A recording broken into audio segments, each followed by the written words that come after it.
चॉपरमध्ये सिमला मिरची, गाजर आणि बॉईल केलेले शेंगदाणे क्रश करून घेतले आहेत. शेंगदाणे ऑप्शनलही नाही टाकले तरी चालेल. त्यानंतर इथे मी 6 बटाटे उकडून असे स्मॅश करून घेतले आहे.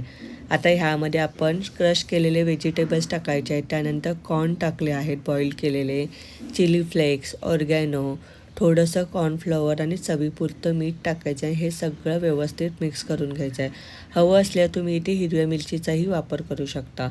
आता आपल्याला याचे छोटे छोटे गोळे करायचे आहेत आणि मध्यभागी आपल्याला चीज भरून घ्यायचं आहे. इथे मी मोझरेला चीज वापरलं आहे. तुम्ही साधं चीज वापरलं तरी चालेल.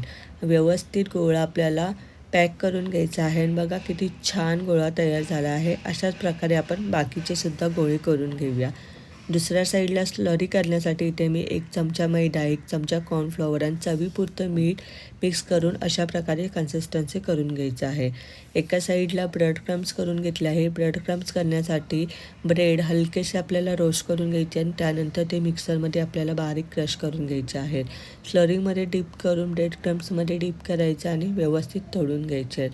मीडियम गॅसवरती तळलेत तर बाहेरून क्रिस्पी आणि आतून छान सॉफ्ट होतात. आणि बघा तयार आहे आपले चीज बॉल्स. लहान मुलेच काय मोठेसुद्धा खूप आवडीने खातात.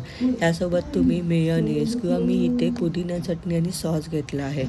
सर तुम्हाला आजचे चीज बॉल्स कसे वाटले मला कमेंट करून नक्की सांगा. चला भेटूया पुन्हा अशाच एका नवीन व्हिडिओमध्ये. Bye bye.